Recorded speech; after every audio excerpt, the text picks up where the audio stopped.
The actually more freeing thing I've come to know over the last year or so, as I've met a lot of really successful people I've brought into my network, and as I got more vocal about my path, that kind of opened things up. And I've met people that are billionaires and all different phases, and the one thing I can tell you that's true among them all is they're also just figuring it out.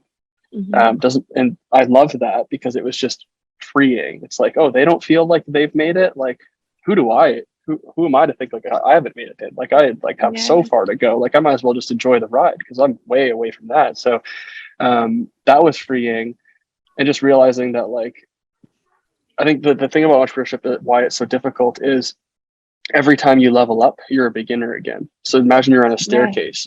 You've never arrived. And the business is an infinite game. So the staircase there's never a top. You've never made it. And there's always someone ahead of you. There's always going to be someone working harder than you or doing something differently. It's just how it is, at least in your mind. And so like you have to kind of get comfortable feeling like you don't know what you're doing, because like, although, and that's what I mean about like everything I'm saying sounds smart, because I'm 5 years up the staircase, 6 years up the staircase. And so I can talk about all those steps I've taken and sound like I knew what I was doing. But at the time, every step I didn't know what I was doing. And now that's why I say, like, moving forward, I don't know exactly what I'm doing to take those next steps, but like I'll figure it out because I'll just keep walking. But like, I think that's the important thing to realize. It's freeing once you realize that, like, oh, these people are human. They're just as flawed as I am. They're still figuring it out. They don't have superpowers. And they also feel insecure and anxiety and all these things. It's like, oh, cool. Like, we're all in this together. Like, we can figure it out. So that's like the freeing thing. But the one thing I also have realized is they just think a lot bigger than the normal person. And even bigger than I was thinking at the time. It was just like, I remember sitting down with one person that I met, and a good friend now. And by the time I met him for the first time, I told him, I was all excited. I was like, oh, our business did $5 million. He's like, why not 20? Like, immediate response, kind of like very, very, like not a lot of emotion in the face. And I couldn't answer the question. And it was like, I'm generally like pretty like off the cuff. I could talk and I can communicate well, and I've thought things through, but that stumped me, and I reflected on it. And the only answer I could come up that was satisfying to me was that, like, I just wasn't thinking big enough. There was actually no reason why there was a limiting factor. I just thought, like, oh, we did 2.5 the year before.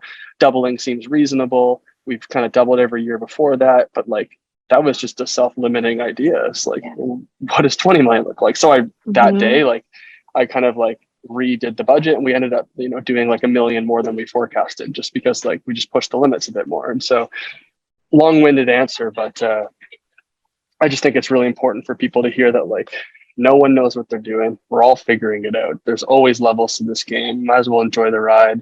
If it's the perception or whatever, if it's in your mind, the causing these. I think for me, it's like, I hold myself to such a high standard. I think I like stress myself out a lot more than the actual situation does. And so I'm trying to do better at just being like, remembering that nothing's ever as good or bad as it seems.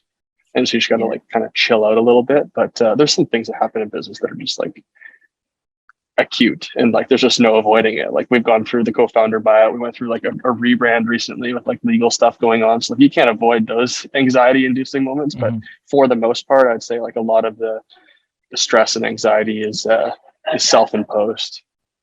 And something that I've learned this past year, I actually hired a mindset coach because I could just feel myself thinking really small. And it's so interesting. She kind of takes a very similar approach where it's like, she was like, okay, think big. Let's like draft out, what do you want from your business and in your personal life? Like, what is it? And I thought I was thinking like the biggest I'd ever like thought in my life. And she's like, okay, times that by 10. I'm like, wait, so like I need this much more revenue and it was just so interesting how uncomfortable it felt to like even go and think that way. But ever since that lesson, it's kind of just like, it's a muscle that you like, I'm learning that I want to flex more, right? To start thinking bigger. So thanks for calling it out. That's really cool. Yeah. The other way you could ask that question is, how do I accomplish my 10-year goal in 6 months?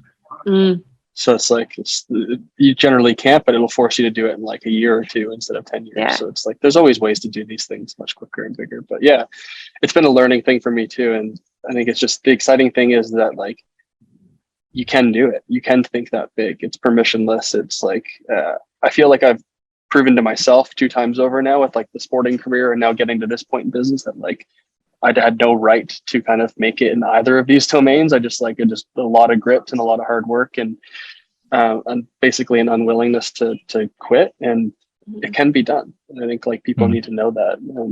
Yeah. And you also talked about going up that staircase, right? And every time you get to a new step, you're always back to a beginner again. So, what is the process like when you find yourself feeling that way to find your feet? Is it the same every time, sort of the process of how you work through that and tackle that challenge, or do you find it's always every level it's a new sort of a new process or a new approach you have to take? We give the benefit of all the like experience from the steps before, but also that's like back to Nicole's point of like building a network of people that are like either in the same kind of size business as you or a similar time in the journey, but also people that are a bit further up or further down the staircase as well. Is like you can kind of like lean on them for like, oh well, when you were at this part of your career, like what how did you deal with these issues? And so you can like you can really start to crowdsource the solutions to a lot of your problems. You can read books about it too. The best books to read for these sorts of things are like biographies, because you can live through their experiences and be like, oh, I want to avoid that landmine. Like that's coming my way. So but like, that's an imperfect answer, but I'd say like the only way to kind of like help front load the learning curve, I guess, or like soften the learning curve would be to like build a network of people that can help you and that have maybe been there before. It's like recently, like we did our financing round, we like raised money last fall, and like the main motivation for me was to now just bring in partners that had a lot more experience than I did. It was like an investment in the business, but also me wanting to like make an investment in just me learning as an entrepreneur and surrounding myself with really smart people. And these like just like by building a good business at that point, I had like a lot of opportunity to like attract like basically heroes of mine to invest in the company. Now I get to ask them questions, and it feels like just insane. And the benefit of that is that like they're able to frame a lot of the things. Like if I'm having a big issue to me, I kind of wrench to them like, oh, this is just par for the course. You're good. Like, this is fine. Like, here's how you work through it.